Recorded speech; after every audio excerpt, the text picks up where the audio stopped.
we will be talking about the political system in Islam, and also we will talk comprehensively about this issue, whether there is something called political system in Islam. So if we do have political system in Islam, we will talk about the type of political system in Islam and the characteristics of the Islamic political system. So we only have 90 minutes, and to each of the speakers I have allocated 9 to 10 minutes, and I would kindly request each and very distinguished speaker to please consider the time limit, and then I will raise a few questions, and I will ask a few questions from each speaker, and we will start with Mr. Hussein Ihsani. Hussein Ihsani is an analyst in terms of Middle East issues, and he has experience, and he also wrote a book.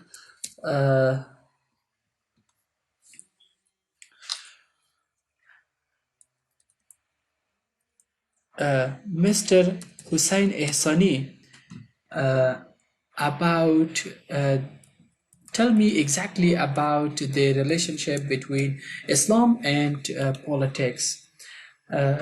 Since you have participated in too many dialogues and you know very well, you could elaborate this issue very clearly. I would like to pass my greetings to everyone, and I'm very, very happy to be at this place.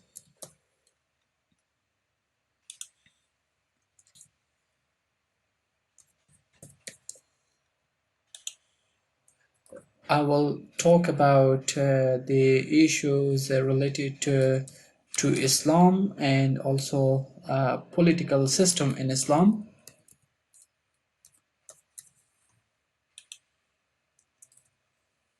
And when we are talking about Utopia, and it means that we are talking about the future, we have here we have Dr. Ahmadi as well. And coming to the Islam and political system in Islam,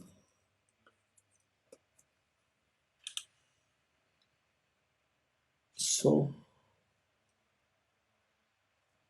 in Islam, the politics is related to the religion. This is the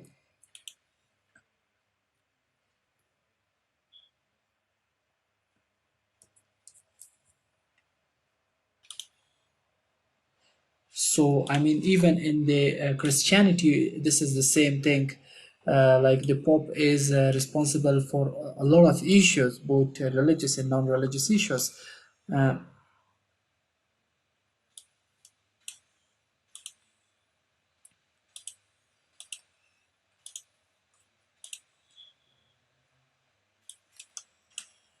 this is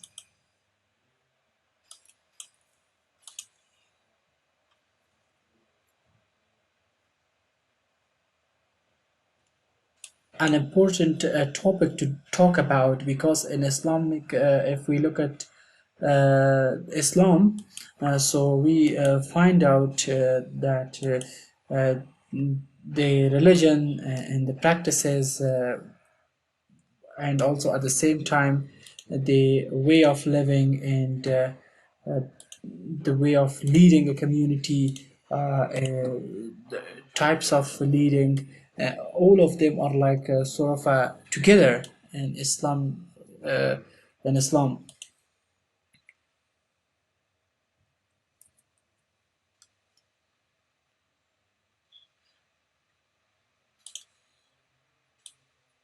and there is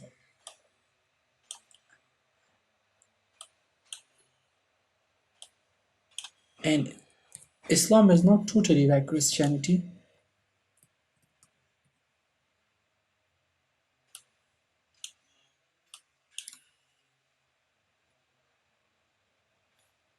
And Sharia was the basis for the law and Islam.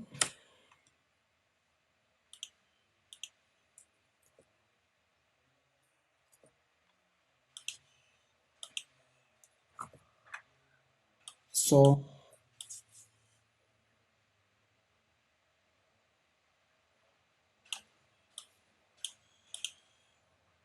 when Bani Humayra, in the time of Ibn Abbas, also this happened,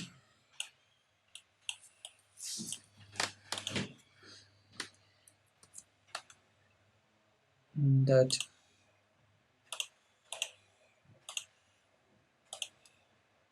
people in that time were trying to separate the political system from Islam.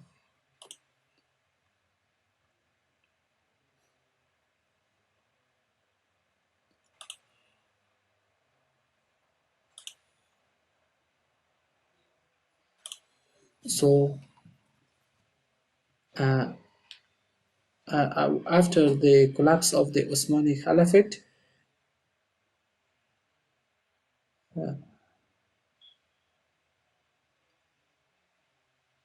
the but the thing and there is a point in the Osmani Caliphate,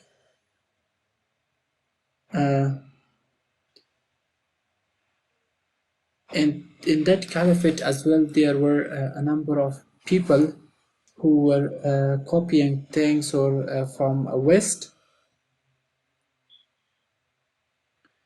So after the collapse of the Osmani Caliphate,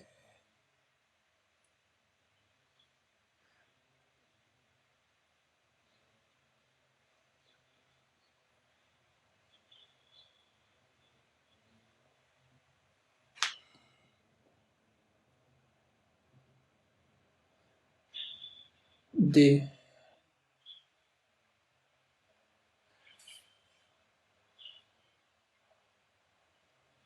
when the West progressed, there was a changes, and when the West was in progress, and then the other systems were sort of a weakening,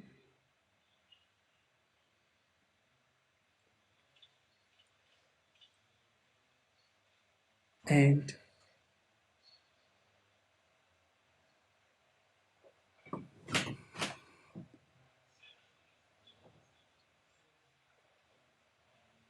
there were a group of scholars divided into three sections. Uh, One section of the Muslim scholars said that we have to follow the exact model or like the model that the West is following for their system, and the second group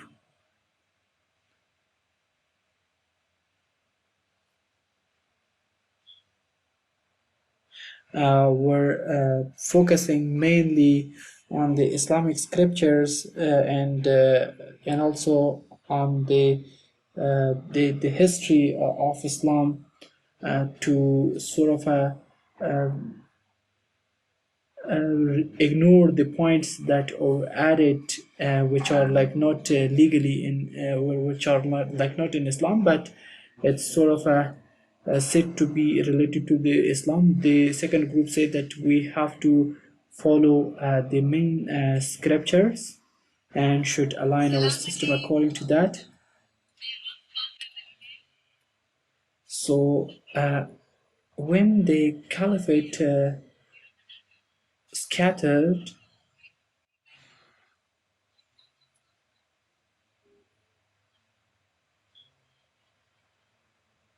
uh, then there is no document until this moment from the Islamic history that could show that which kind of system was practiced there, or like how was everything.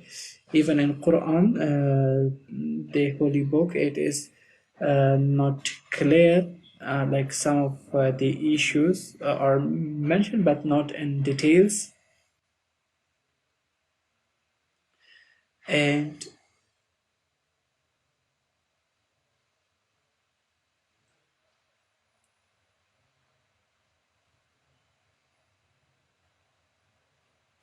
And also there is a third group of scholars who says that Prophet Muhammad, peace be upon him, and his companions during that particular time, or considering that particular context, they have had some rules and regulations that was mainly for that time and era. That those rules and regulations, if some of them are like not compatible with the current context, so that can be changed. So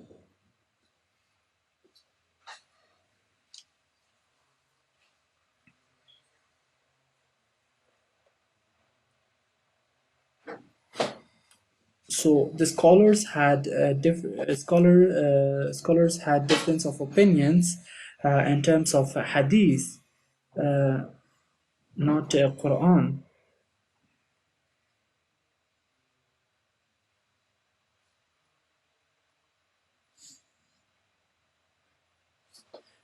There is one caliphate called caliphate by action, and that is also divided into two other categories.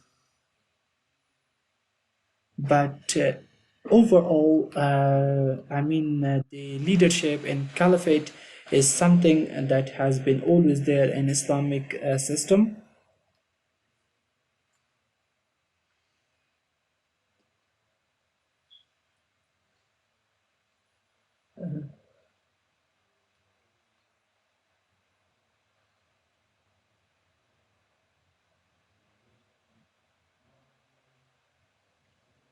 I would like to stop here, and at the later stages of the program, I will give further more details if necessary. Sure. So, we have this program virtually as well, and we also had this kind of a program sometimes ago virtually, and over there participants were asking us questions through YouTube. The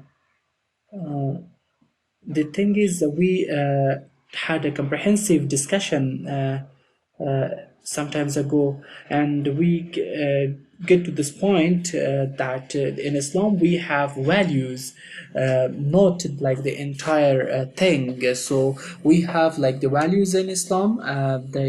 Those values are helpful in order to uh, frame our rules and regulations.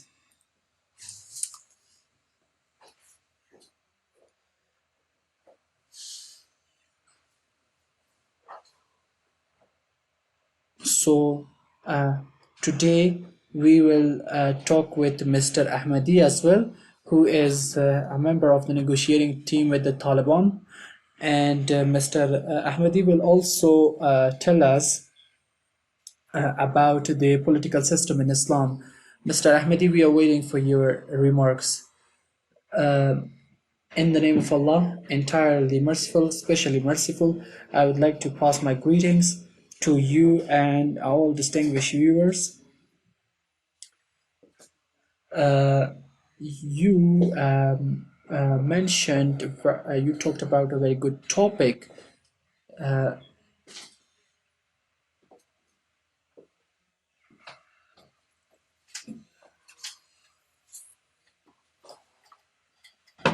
I cannot hear clear. I cannot hear him clearly, but he is saying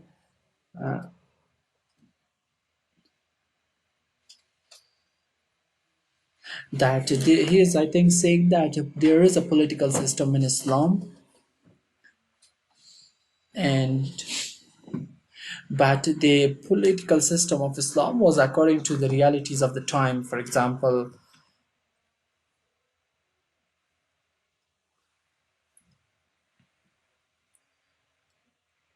and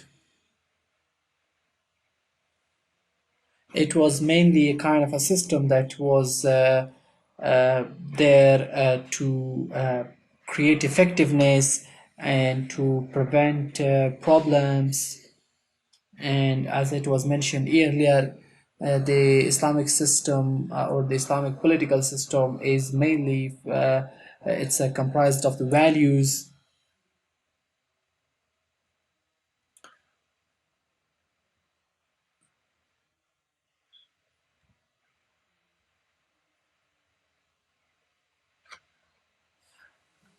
I mean, it's not clear, like, for example, there is not a specific kind of a prescription that you have to follow, but there are a set of values.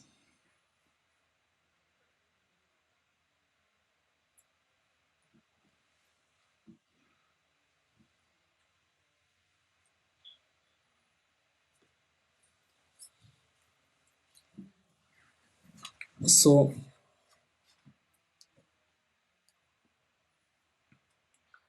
nobody, uh, nobody could claim that this particular system is totally Islamic and this particular system is not Islamic. Nobody can claim that. So that is actually values that is defining that. Uh, Reading a verse from Holy Quran.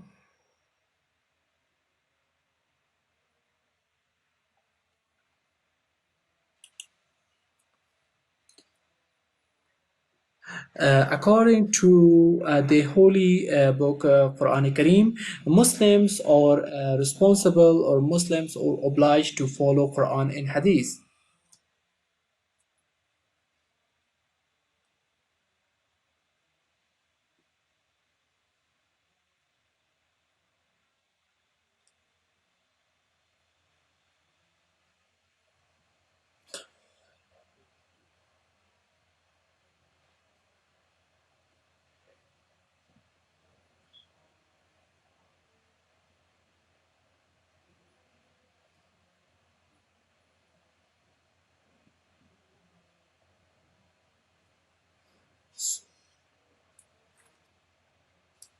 So, according to the scriptures, God is the king and the controller and sustainer over everything.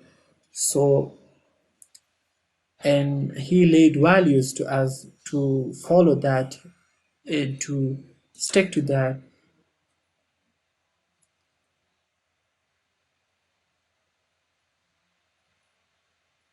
So nobody could talk on be fully or on behalf of Islam. So, and also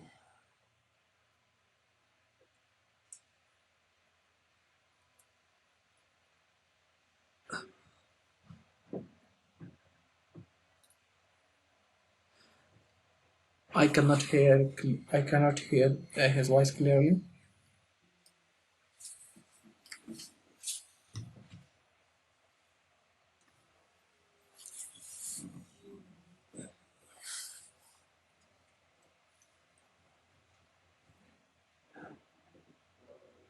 So these are the fundamental points that is helping us to know what really God or Allah is saying.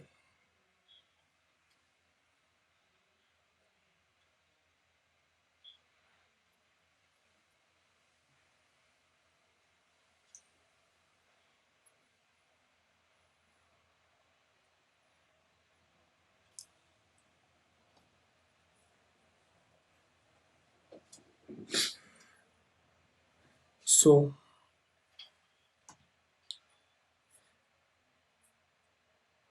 I mean, there are the the words of Allah. If you are saying that if this is the words of Allah, so then of course that should be in the Holy Quran, and as well as if you want to say something that the Prophet have done, so it should be crystal clear in the Hadith, and it should be there. But this is like a fundamental thing that should be considered. And the next issues that I'd like to bring up and would like to talk more in more details about these issues, uh, that how a political system from an Islamic perspective should be. I'd like to go in more details about it in later stages of the program. Islam, it is it is vital, and it has a very sound system.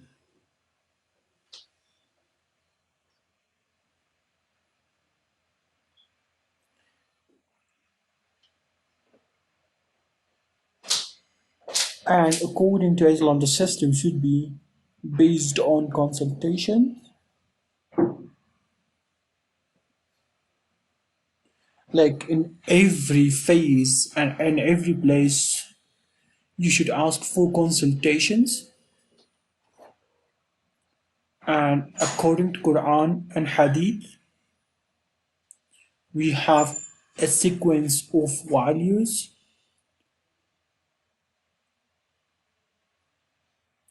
So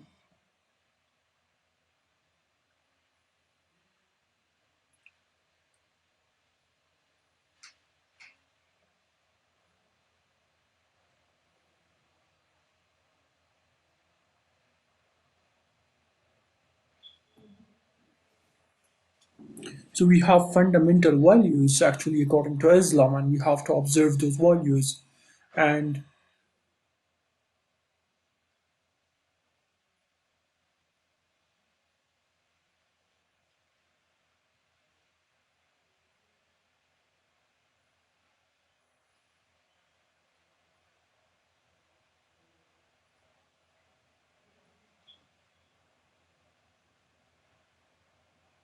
and the voice is not very clear, unfortunately, and it's really difficult to hear.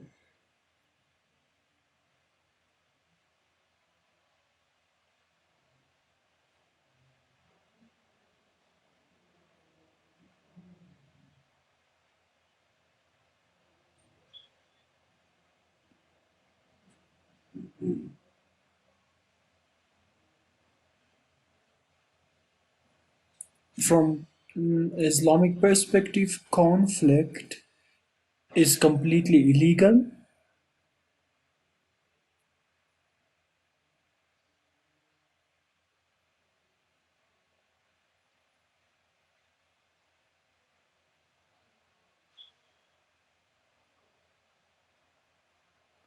and especially killing a Muslim, it is a completely illegal act, and it shouldn't be done.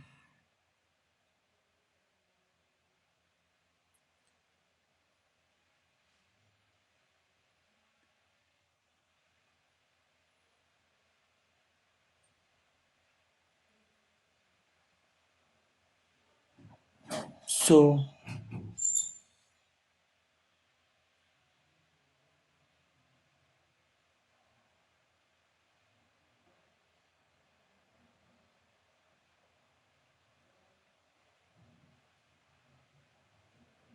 so in fact, like the solution for the problem and challenges is through negotiation and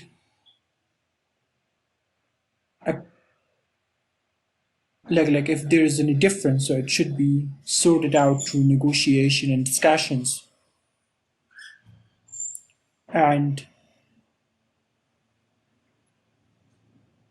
we have action points, and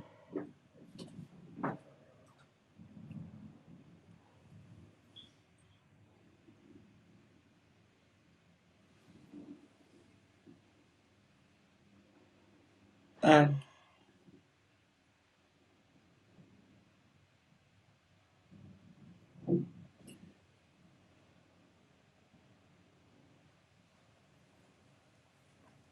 and I believe he's saying that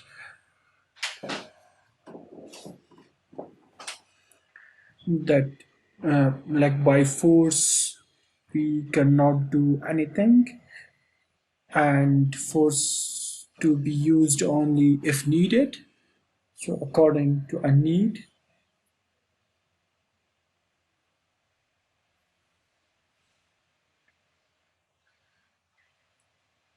it can be used.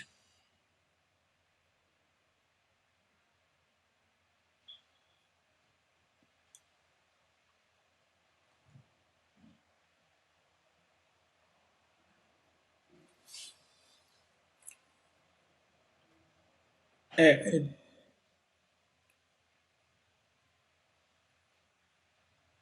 like there should be a government should be formed according to the based on negotiation, and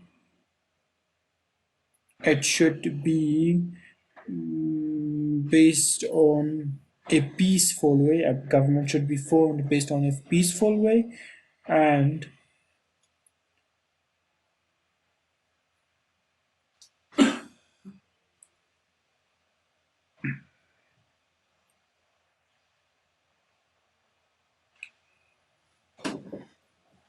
also those who are opposing the government, so it shouldn't be through conflict or insurgents.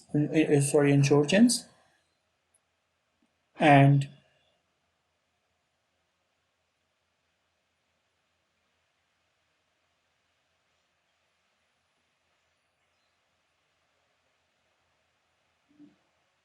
well, this was brief information. Wassalamu alaikum. It was very difficult to understand his words.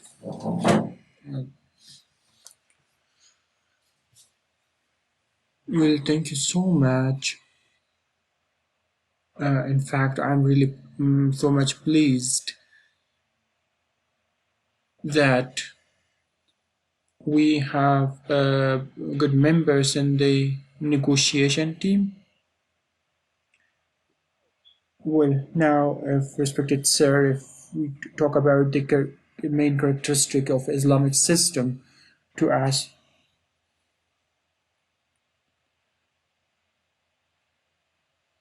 so in the virtual panel that we had with Mr. Ahmadi, we he talked about that we do not have any kind of structure to distribute power.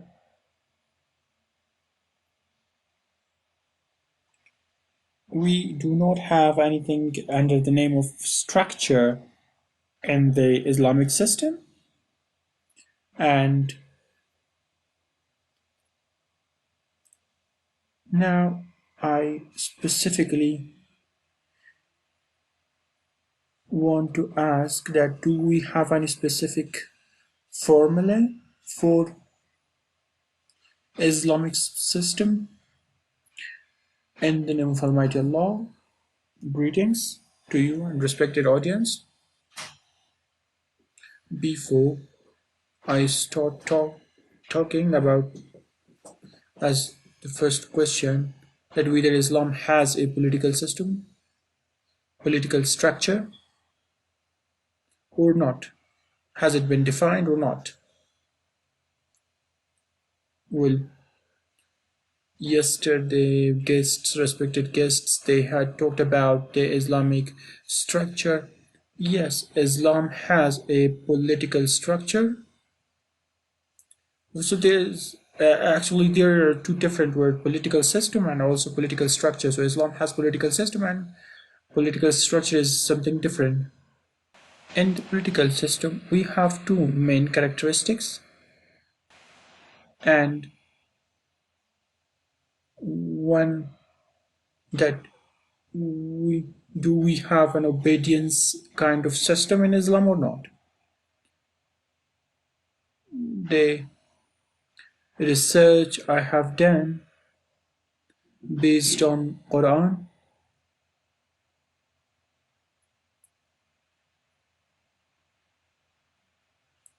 well, it was a letter based on a letter written by fourth Caliphate of Islam, Hazrat Ali.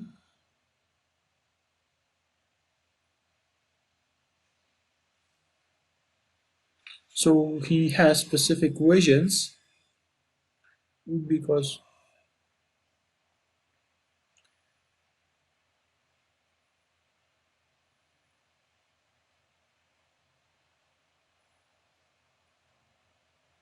like, we cannot find Islamic system from the ulamas like Farabi and others after 200 or 300 years ago. We have defined the system of obedience. So everything has been cleared.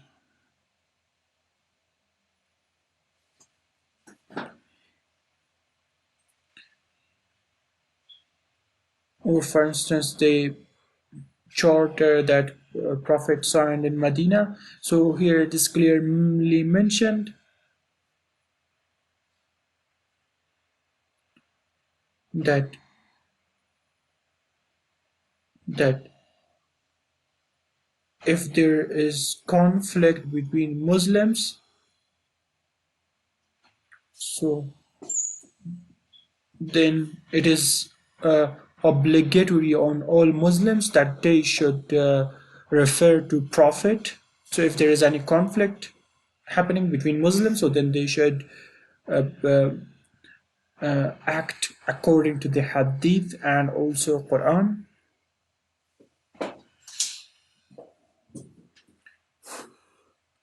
So we have clear relations. And the second factor is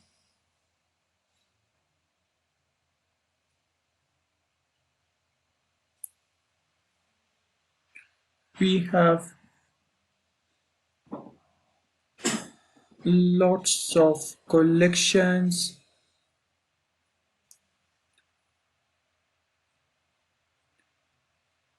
So it talks about the security and also defensive forces.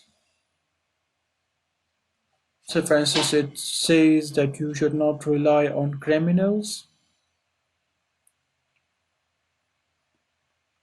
and you should not appoint criminals as your leaders. It is quite clear. وَالسَّارِقَةُ الْفَقْرَ, I believe he said. So here we have different terms that these should be observed, and also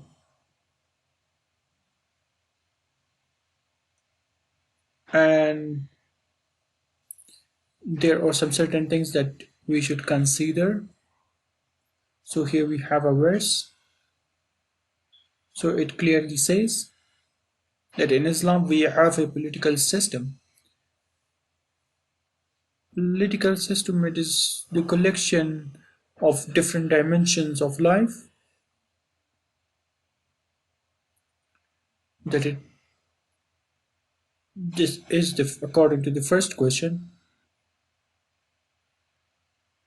So with regards to the question that whether Islam has political system or not, so your answer is positive. Yes, it has. Okay. Islam, according to the political system and political education and religious education, we do not have any kind of specific political structure, neither in Quran and nor in Sunnah. and nor in the letter written by Hazrat Ali.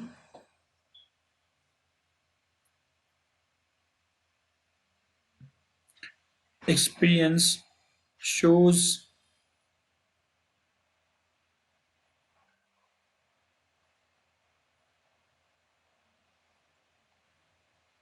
the agreement signed by the Prophet.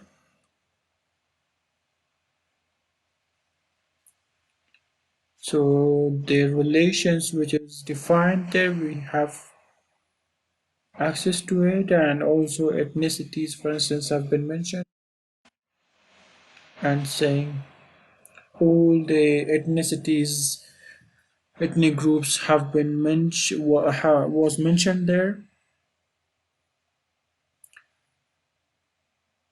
and the general, I mean, the structure of the tribe was clearly defined, and then the leadership was already cleared.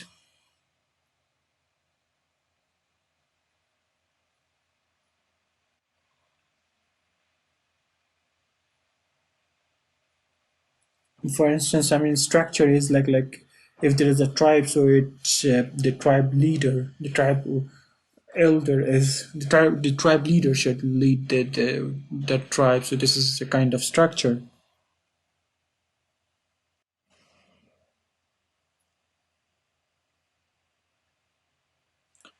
So the first government was exactly taken from the based on the traditional Arab societies.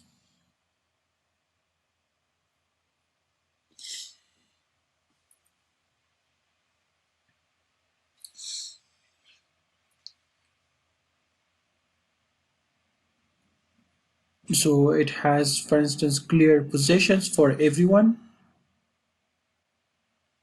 and then next political systems which was established, like for instance in the time of the Caliphate and Caliphates, and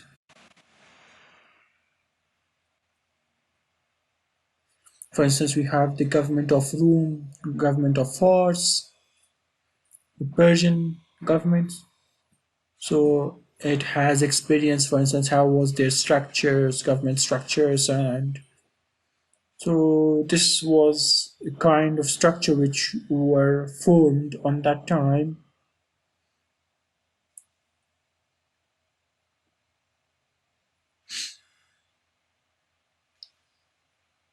So these structures were based on the tradition, but there is no general structure in Islam. So whether it is Republican or ca- Caliphate or whatever, Caliphate or whatever, and the question is that now that what is the relation of public and the public and the government? So here we have characteristics like how a leader should follow, how a leader should be followed by the followers. So we have clear characteristics based on the letter I kept. So it was written by Hazrat Ali. So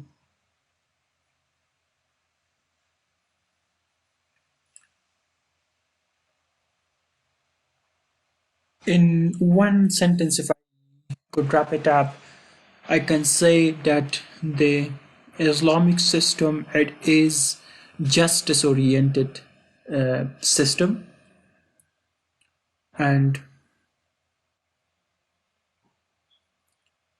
on the letter written by Hazrat Ali, It was emphasized a lot in different paragraphs. Like in different paragraphs of the letter mentions justice, assurance, and as far as I saw there, like the people, I mean, more focus was on justice. Like justice should be ensured among people,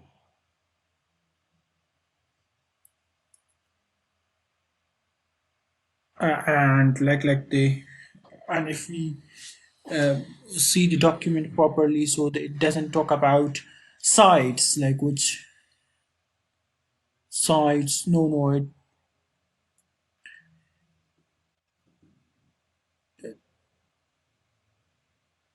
like there is no representative. Like no representative has been mentioned. Like everyone is just to implement the Sharia. There is no representative. Everyone is responsible. Like the leaders are responsible to implement the Sharia. Muslims, Christians, and Jews, they do not want to have one specific position for themselves or keep one specific position for themselves.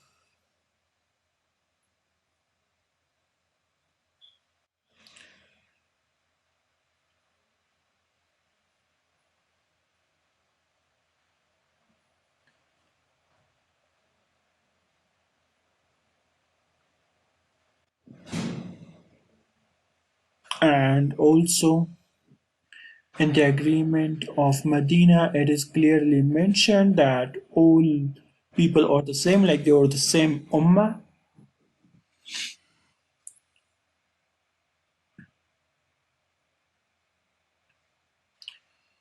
It means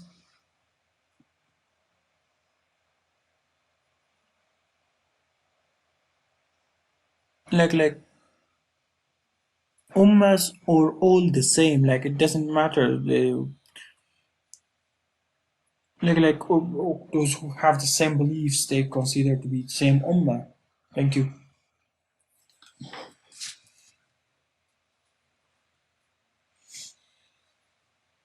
So we will of course ask Mr. Ahmadi because Mr. Arifi said that we do have a political system in Islam, but Mr. Tariq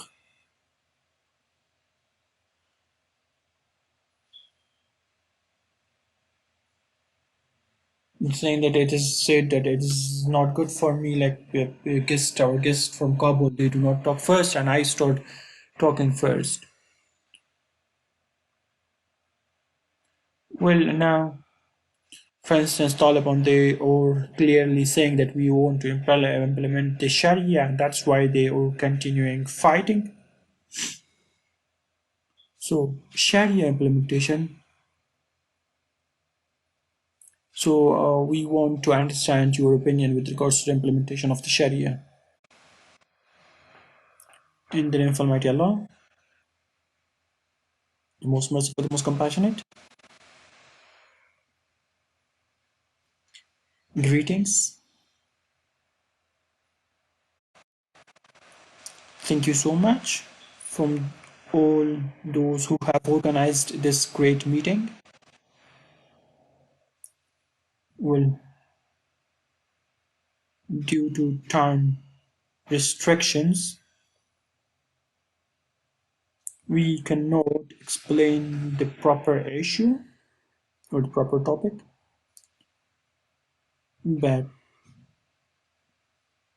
with regards to the question, the implementation of the Sharia in the society or in the era that now we are living at, how it would be. Well, of course, it is a kind of challenging issue that in this environment, we're taken into consideration the freedom of the society will be able to implement the Sharia.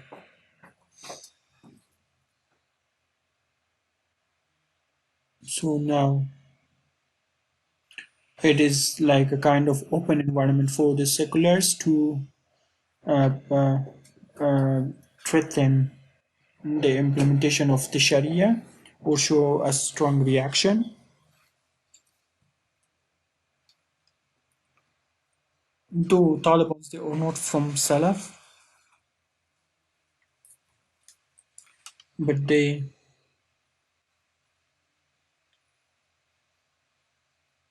somehow consider freedom as a barrier for the implementation of Sharia. Well,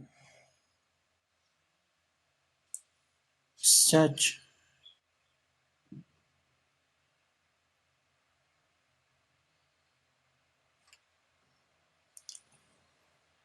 well some well they were making this slogan that we are implementing Sharia, but they Taliban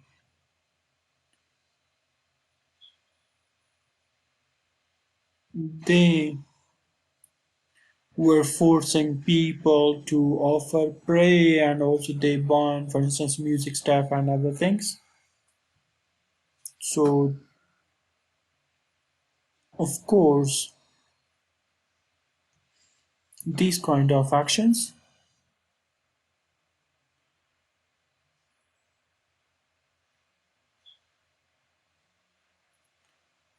like this itself created a kind of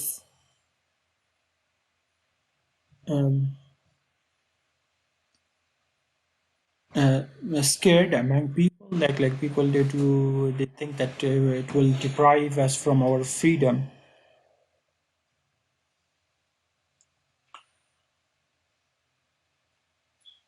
Will some Taliban, for instance, now they regret and they do accept their mistake.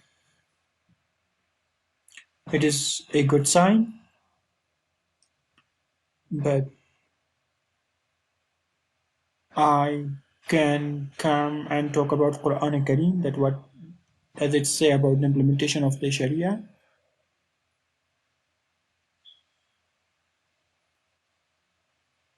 Well, it has specific rules and regulations.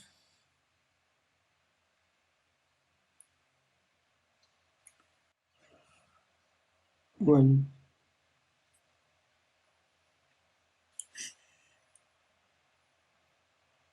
like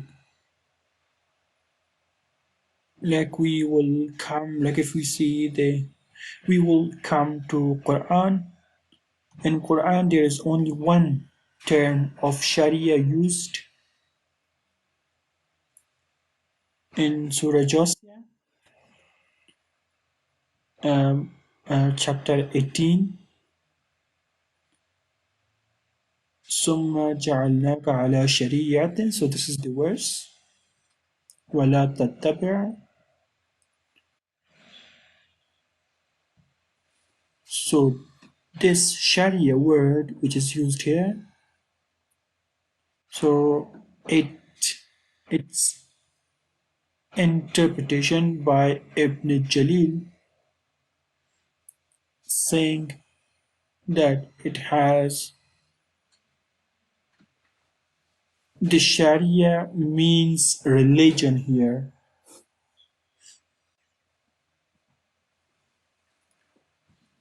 And even if we see the relics of other ulama, so the same concept will be taken.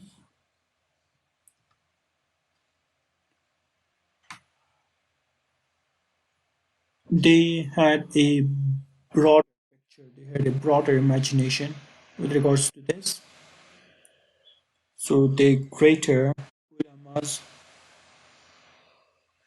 those who died like in the years 360, so they have written books with regards to Sharia.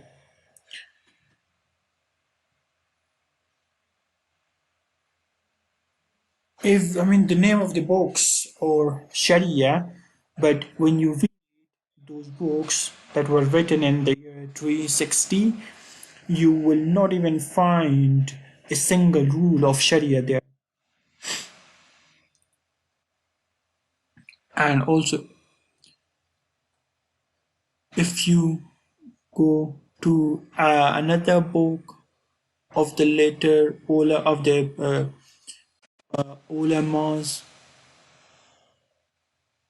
like you will not find a single rule of Sharia there. So the greatest ulamas of Sharia, the greatest ulamas of Islam, like what was their imagination, what was their how were they thinking about Sharia? It is completely different.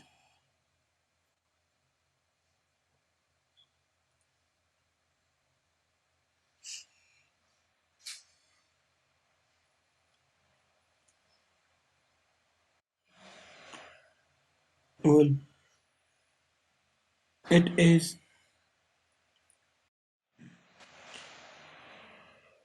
so based on this,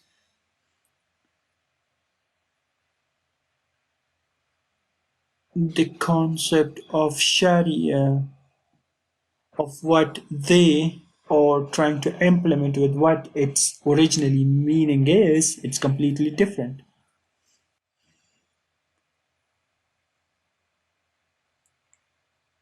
Sufyan, they, Sufis, they say they divided Sharia, they say that it means belief. And this is how the analysis, it's how the classification started. And then in the Muslim countries,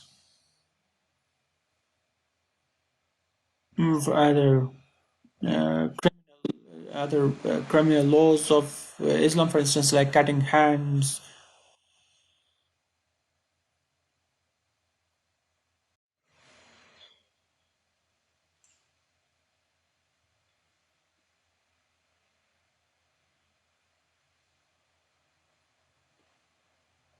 like the people like Sufis, like they restricted Sharias only for few laws, which are about how to punish a criminal. So the concept of Sharia was too much concised by the Sufis, and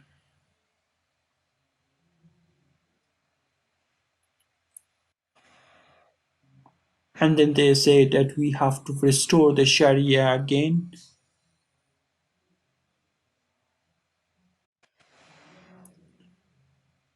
Sharia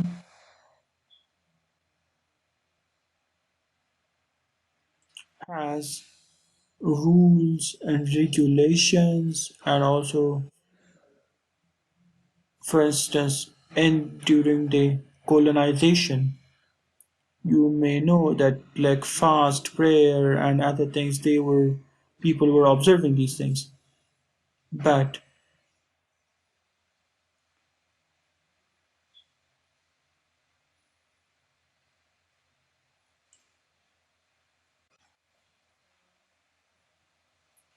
even, for instance, there were some even rules which were interpreted, for instance, the rules for household and different things. And the people they started saying that Sharia has been uh, like colonization have come and Sharia needs to be interpreted again. Well, thank you so much. Well, we do not have enough time, unfortunately. I want to say the Taliban, that to those who want to say those who are trying to implement Sharia, in fact, uh,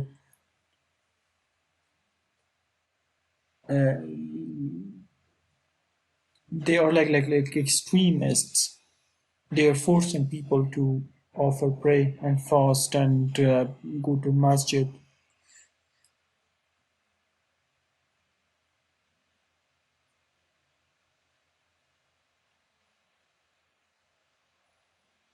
Like like like like I mean, religion is something between you and God. Like it is not up to the government to implement religion by you by force by using force. No,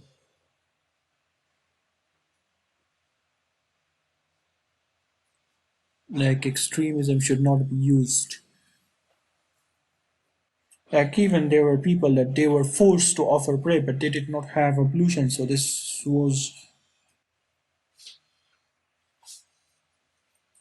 a kind of like they were kind of forced and to do these things, and it is not a very good thing. Well, thank you so much.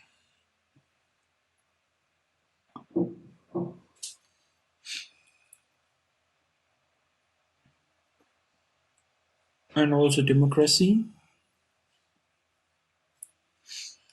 I'm not also like part of those things. I think democracy is a good opportunity to implement Sharia,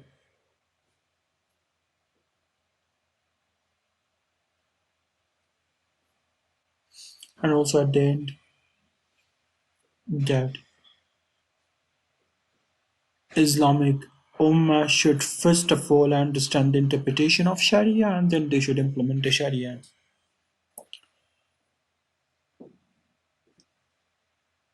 And we should provide an opportunity for its implementation and like like like between fiqh and Sharia, like this there should be clear like they should be differentiated from each other. And well, thank you. We will come back to you, sir. Thank you.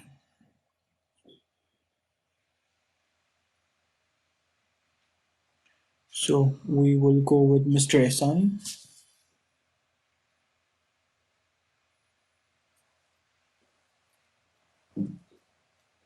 Well, we talked about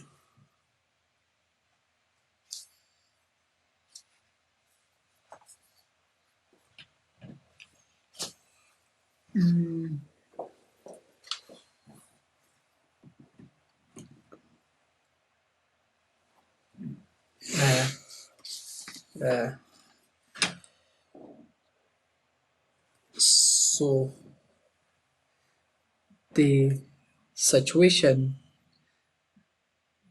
that how the situation changed. So considering that Mr. Ehsani have had long-term research on Daesh, uh, considering the studies that you have in this regard, uh, so how that group extended very much.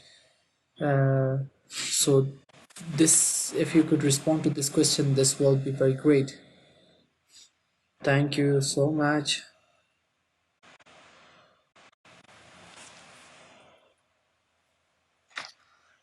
Uh,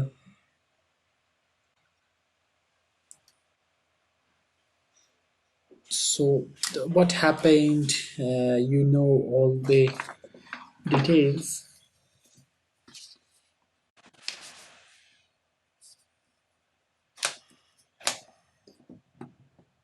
So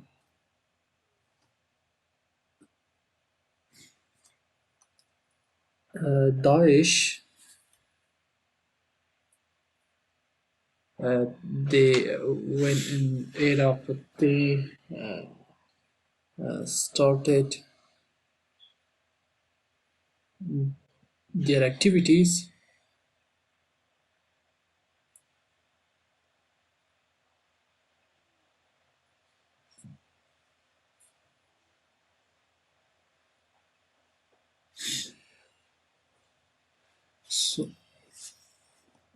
the Daesh have their own specific sort of ideology. Uh, so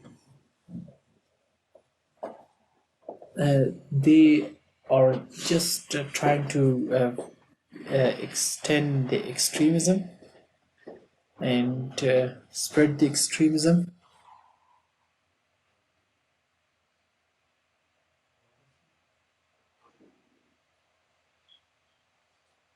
So they are like a sort of a kind of a people that they are claiming to be in a stage where they could identify the people who are on the right path and who are not, and who should be punished and who shouldn't. Uh, so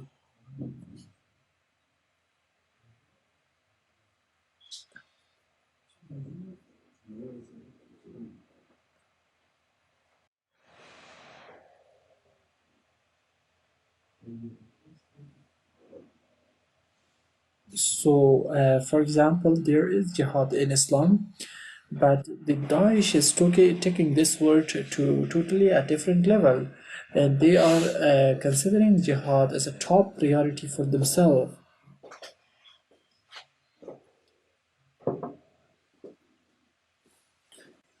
And also, they are trying to do every kind of jihad, like in virtual jihad as well. But although the jihad means to strive, and the best of jihad is to strive against your or to stop your bad wishes and to do good. But they are taking this term to totally a different level.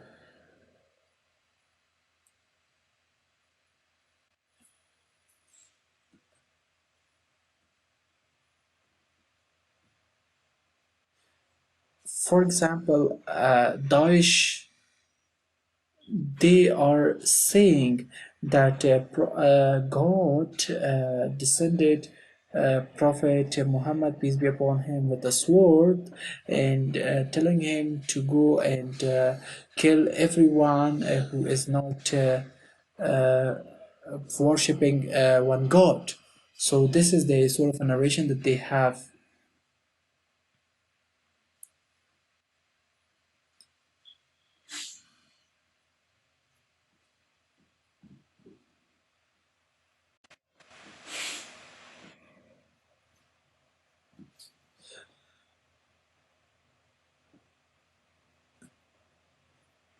So between these groups, the difference is that some of them are like targeting West, and some of them are even targeting Muslims mostly, and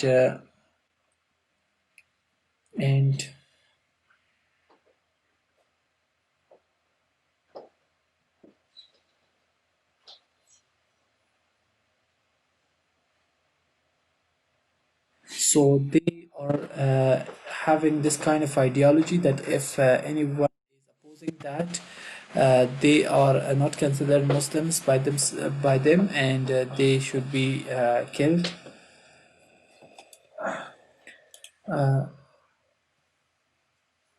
So uh, you know that this is how that they are continuing their bad activities by the name of jihad against Muslims,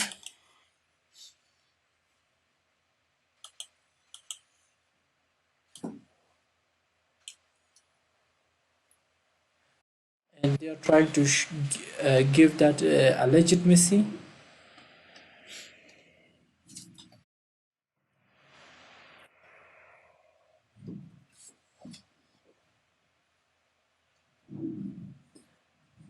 and they are even mentioning the name of some scholars,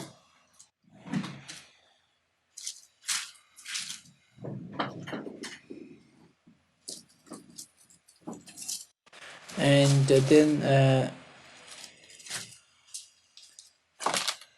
they are sort of deviating and sort of giving other interpretation to those words.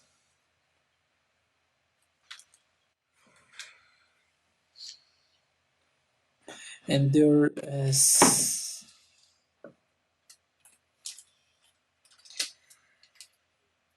they are saying that those who are accepting this organization, their organization, and or standing with this organization, they are on the right path.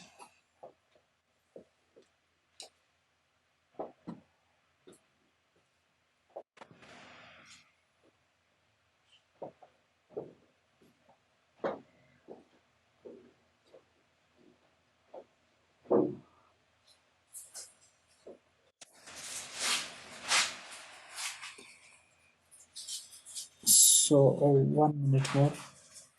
And the issue of bayat, that is like in Islam, that is in three manners.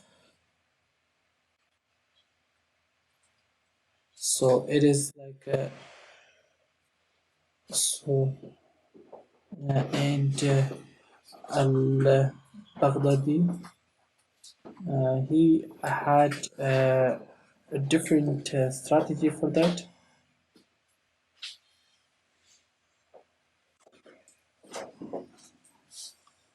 So I mean,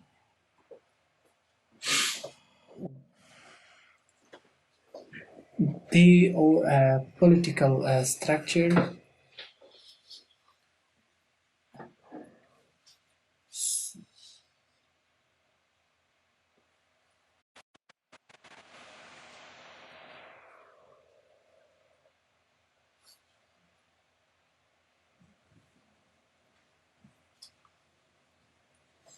So there are, if I could be given more chance, I'll also share further more facts with you. Um, Thank you so much.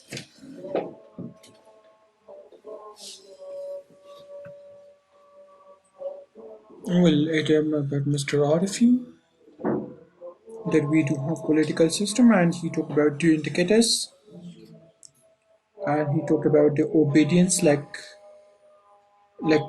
we have the leader that it should be followed by its followers, and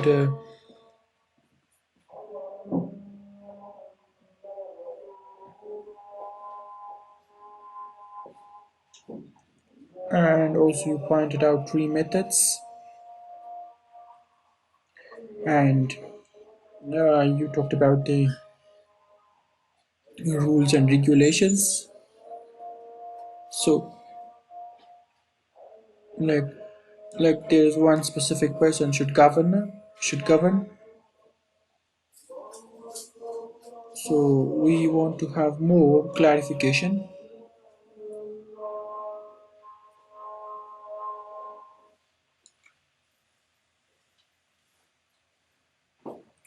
So these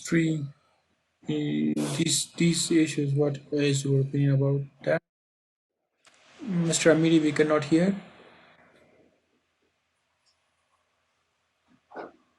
We have sound problem.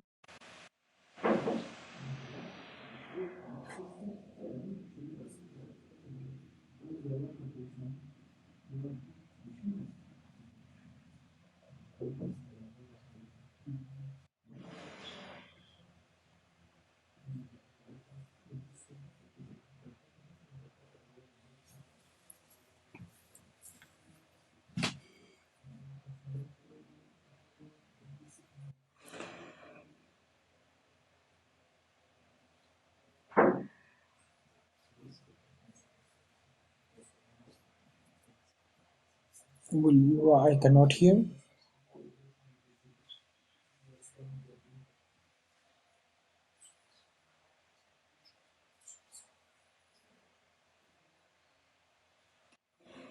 I believe he's talking about government, how it should be,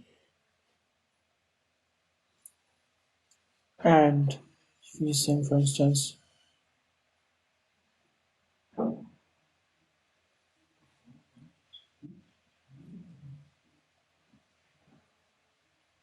we cannot, for instance, claim that the political system of Islam is democracy.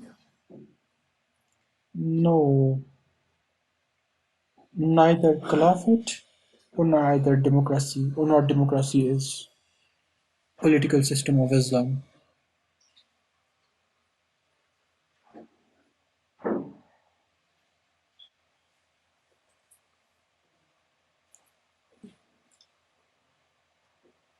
Yes, we do have rules and regulations,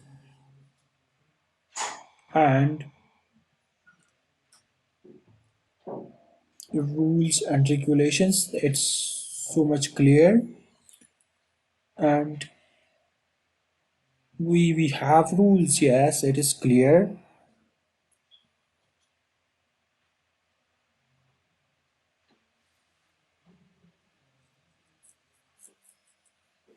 Now with regards to democracy,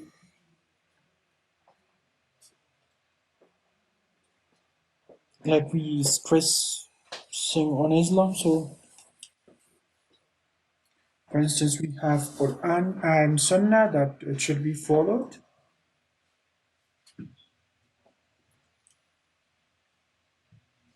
Well, the definition that Mr. Arifi has for political system, I think you do agree with him.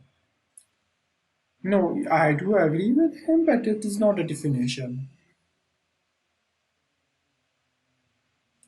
Yes,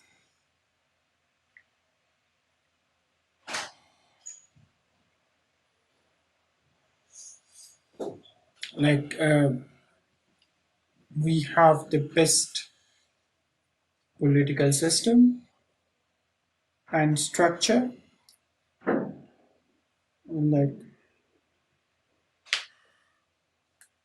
will we have in Qudsiya, I think I believe he said, we have everything clear.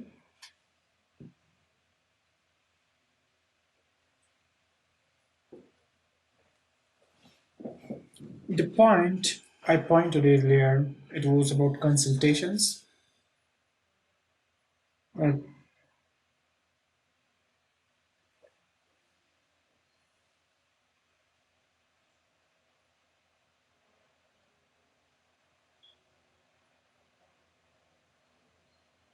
in fact, even Taliban, they cannot claim anything from Quran and Sunnah.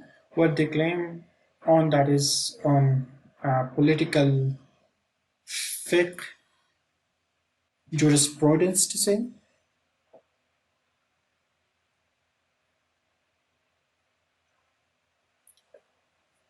Well, they have the right actually to.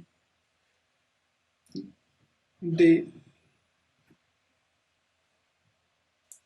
they can claim like they were basis on the Sunnah, but in fact they were opinions or based on political jurisprudence. Well, we may have questions at the end.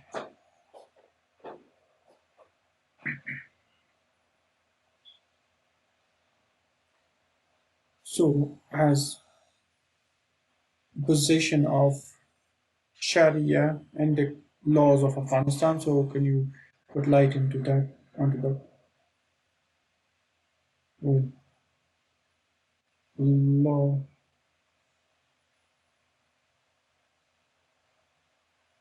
is being dominated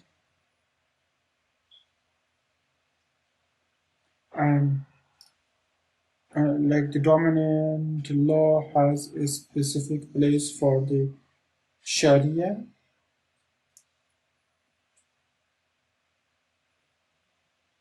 So now the first case scenario is that we can say that Sharia is the only source for law. The second scenario is that Sharia is the fundamental source of law. However, the third scenario we can say that Sharia is the platform for law.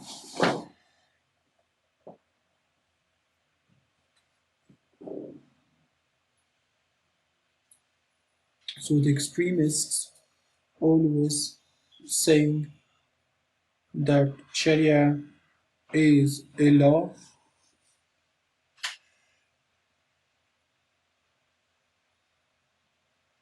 So, but if we go to the life of the Prophet and Quran, we can see it is completely different with regards to what they interpret or how do they interpret the Sharia.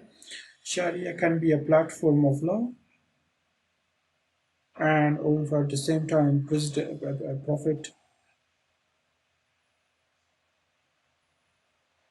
does Prophet did not consider Sharia as the only platform for law.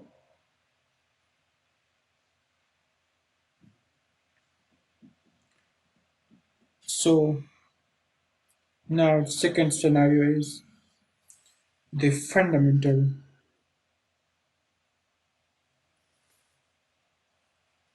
point can be Sharia in the law, or if a law contradicts Sharia, then we should accept the Sharia, not the law. So this is another scenario. Or the third scenario can be that we in the Islamic society, or the we, the best solution is what uh, article constitute Article 3 of the Constitution articulates that no law should oppose Sharia, and every law which which oppose Sharia or is religion, it should not be acceptable.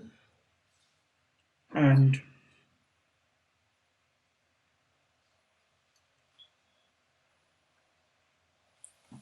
and now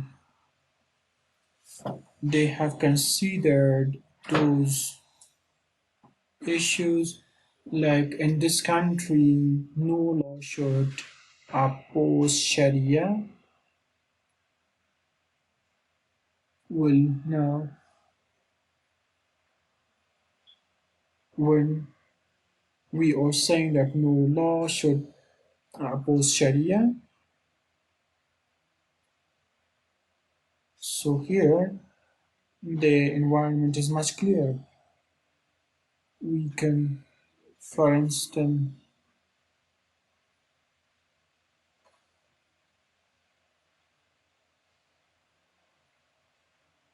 so we have this law in Afghanistan. So here we have a an open hand. So when you're saying that Islam is a perfect religion, and everyone has his or her freedom. So based on these laws, and we can say that yes, it is. So my last question to Mr. Arifi,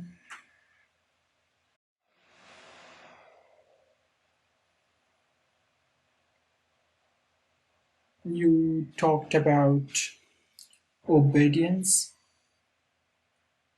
as there are some certain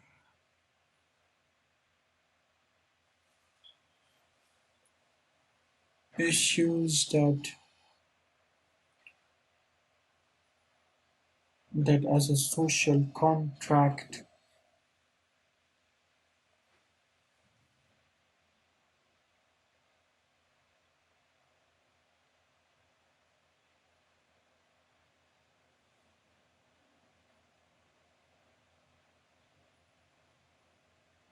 So there is a specific kind of opinion between that Mr.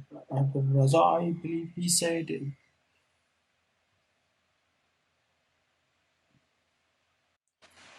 So if you could light, it seems that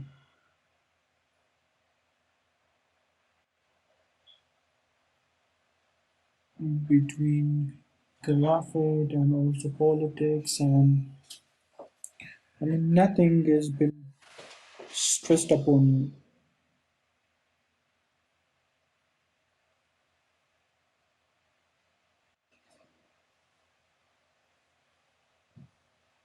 Well, Khilafat actually itself doesn't have a religious basis.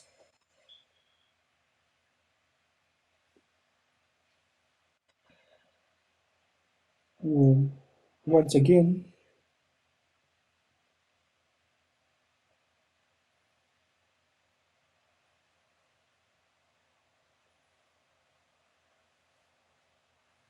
I said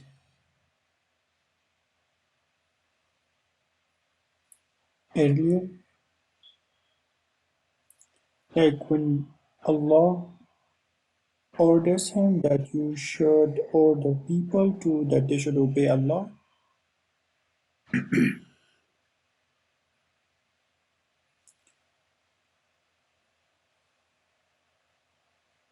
So then this was his responsibility, the responsibility of the Prophet to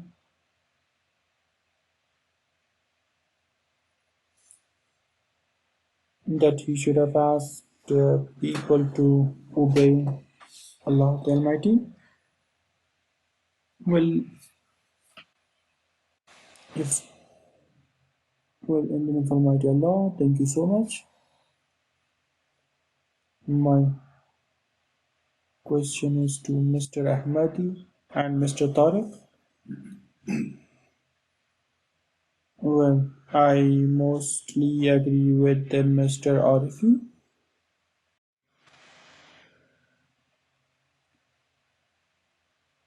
I think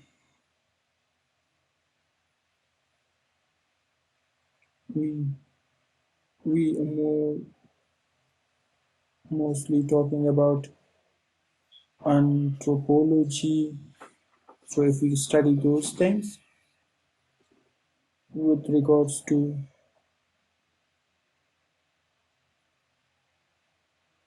those issues,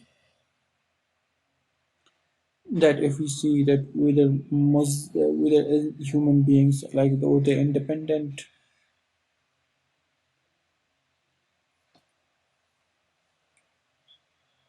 like this is the same like democracy, like in human beings they should understand they do understand all their issues all by themselves.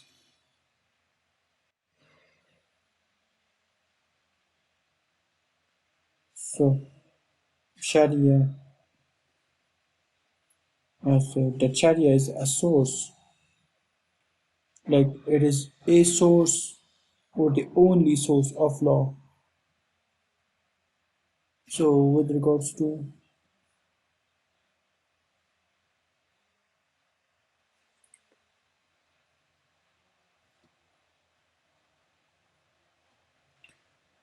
well, now the discussion that now Mr. Orfi has explained, I think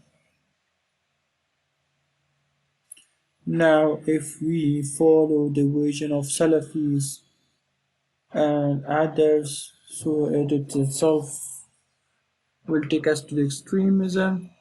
But if we have the secular vision, like human beings, they do accept everything. So here we are going towards secularism. So now, if it is, Ms. Bob, what is your question? Please ask your question. So my question is that in the worldly matter, so what do we accept? Do we accept the view of secularism? Like, what should we do? Mr. Sadat, please ask your question as soon as it is possible.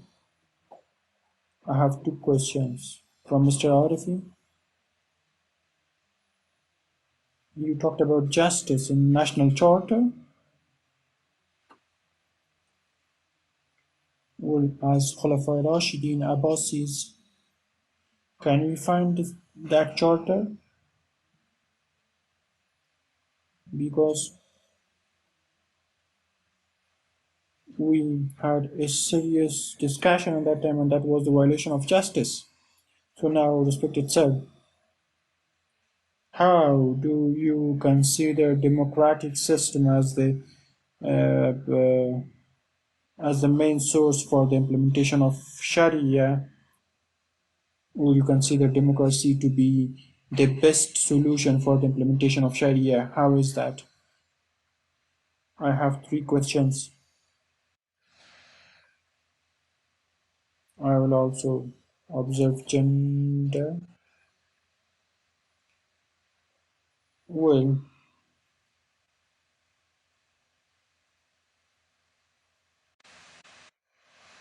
my question. Thank you so much.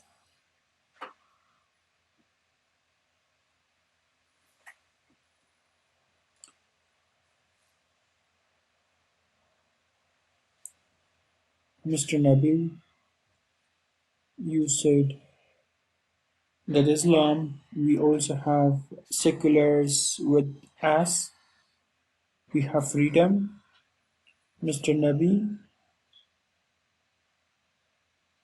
you said that there is no political structure in Islam. So now, with regards to the thing that you said,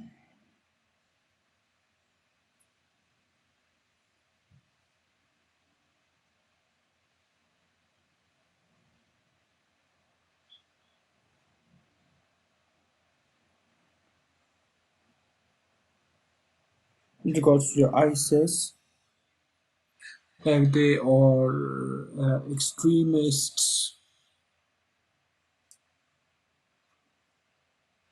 how has this, from where has this ideology come from? And thank you, Mr. Asi.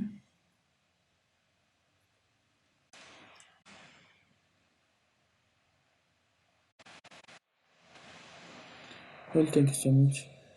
I have two questions from Mr. Hussaini. Well,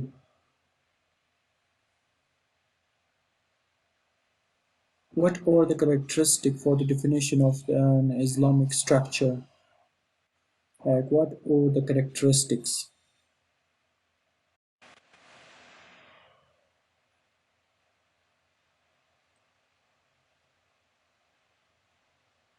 If we talk to 10 religious scholars, so they will give you 10 different definitions with regards to the characteristics of the Islamic structure. So we take into consideration these things. Mr. Muhammadi and Mr. Rauf, you can also explain.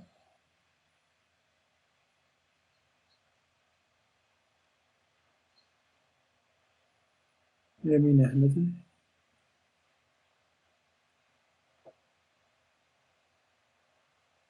you, you are facing a negotiation team that they are all graduated from one madrasa and they have a very closed vision.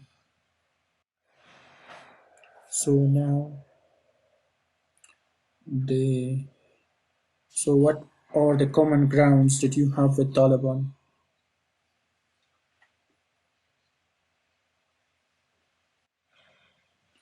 So now he's saying that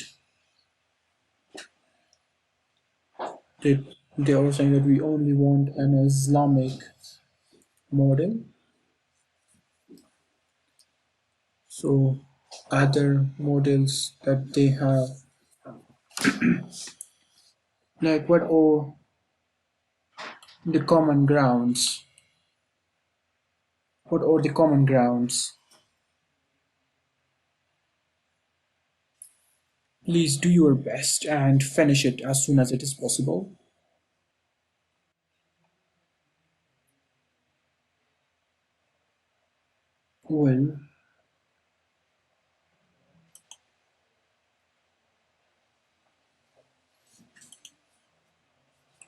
and which side is going, and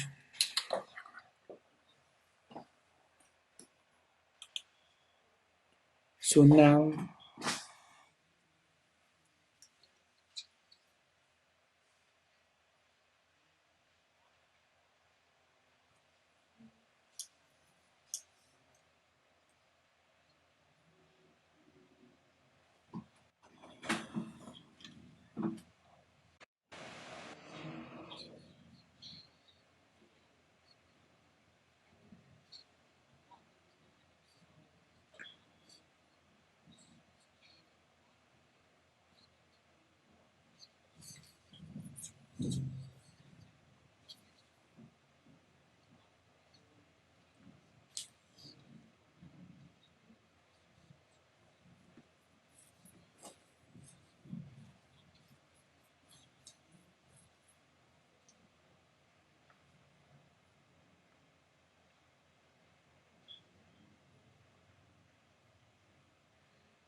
I believe he's saying that we should do politics. It should be based on Sunnah, and we should have clear sources for it.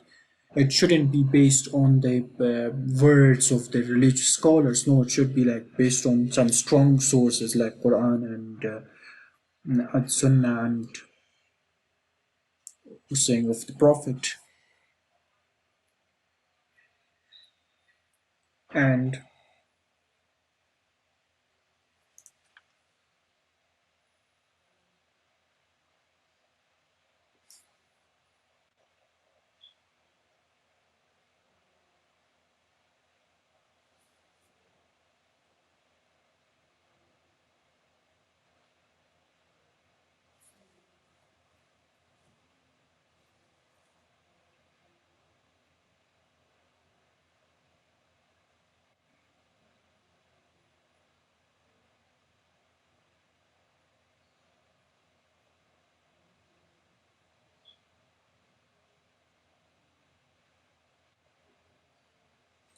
I believe he said about the objectives, like what is important. That's we have objective. Like it shouldn't be on based on what we think like it's appropriate or not, but it should we should follow. We should analyze the objectives.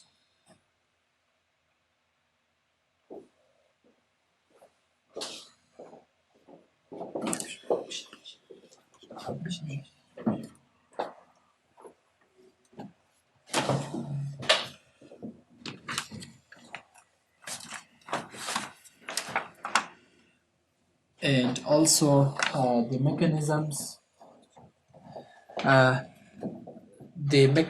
that could differentiate the rules.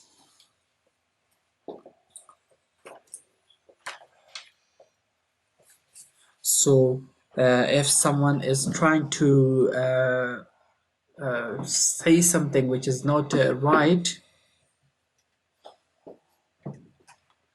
then that will be that should be made clear for others.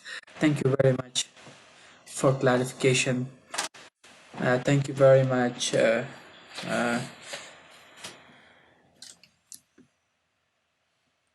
so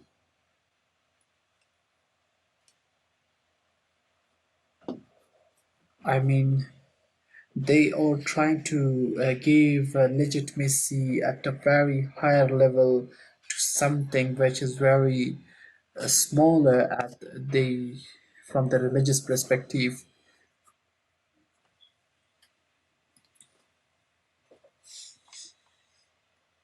and they are considering uh,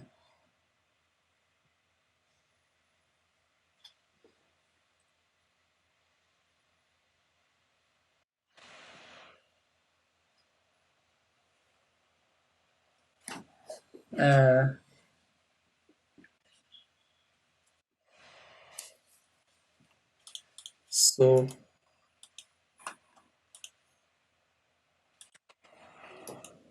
So the thing is that we should not, or this thing should not uh, be led. I mean, it should be stopped. And the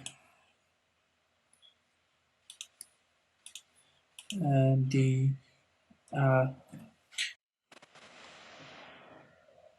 and the different interpretations that are out there, uh,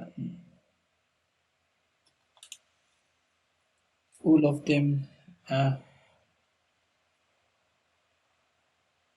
all of them should not be followed. And uh, and these issues of course requires a continuous meetings to be discussed and to talk about the different aspects and to raise the awareness.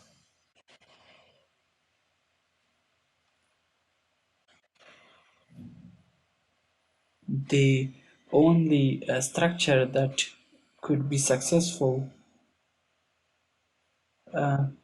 I couldn't hear the last words clearly. There was a question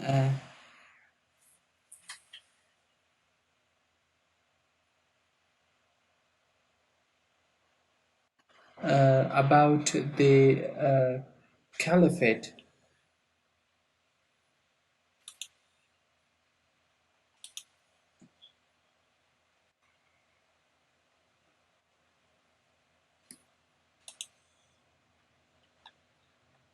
So the kingdoms in the past, it was totally different. For example, in the Iran, uh, in the past, the king was respected more compared to this time. So,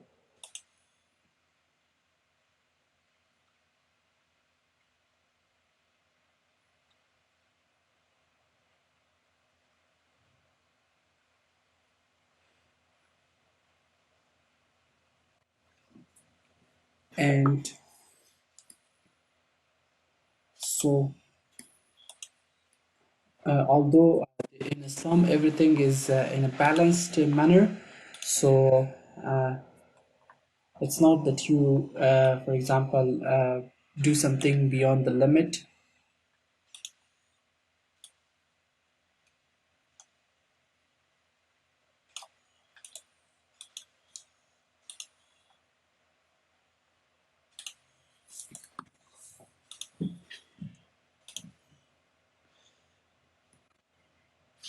Thank you so much, and thank you so much for the clarification. I don't know whether the question was directed to me or to somebody else, but I will also add something to the answer. At least uh, I mean, we have to talk about the punishable laws in Islam.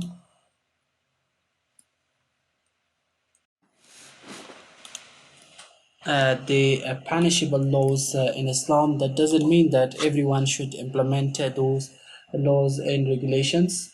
Uh, that should be done by the government itself, an Islamic government, and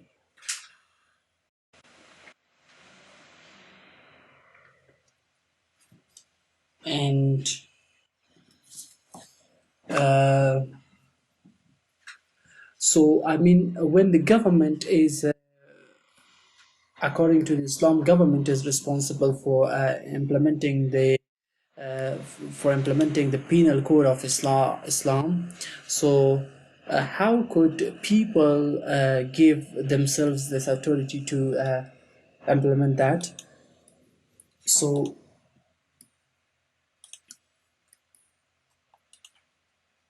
ulamas, uh,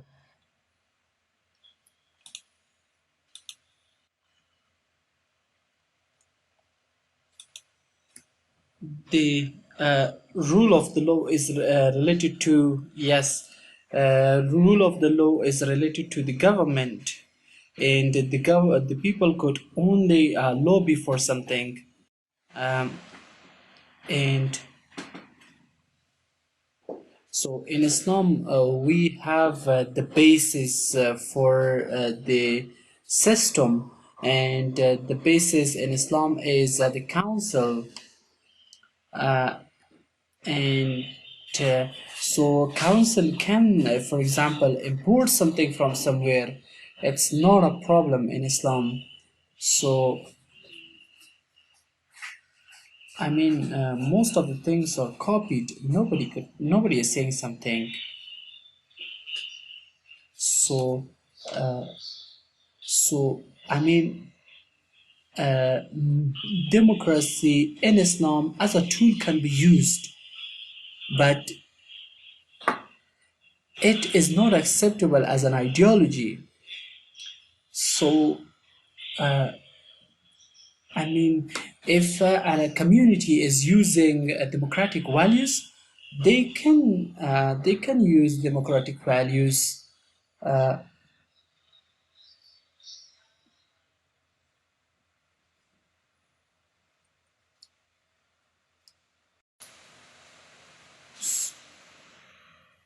I will just I would like to say that Islam is kidnapped, and you and it should be, and who kidnapped it? Those scholars that they are considering themselves Muslims, for example, mullahs, that they are taking it to another level, misinterpreting it.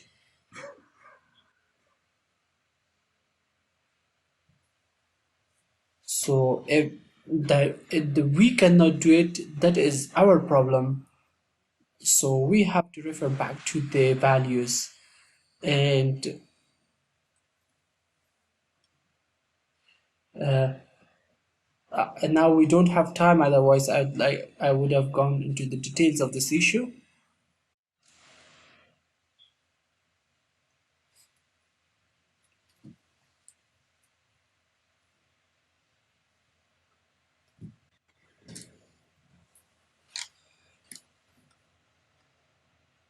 I mean,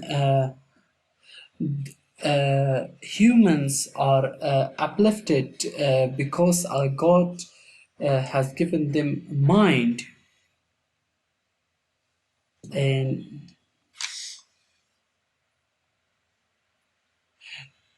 human has wisdom, and that's what it makes it different from the other creatures. Thank you very much. Thank you very much, distinguished panelists, Mr. Tariq, Mr. Hussein Ihsani, Middle East related issues specialist, Akram Arifi, a university lecturer, and Dr. Amin Ahmadi. Thank you so much. Uh, and all I'd like to thank all distinguished guests who are present in the hall and who are viewing our program and looking and following our program virtually. Thank you so much.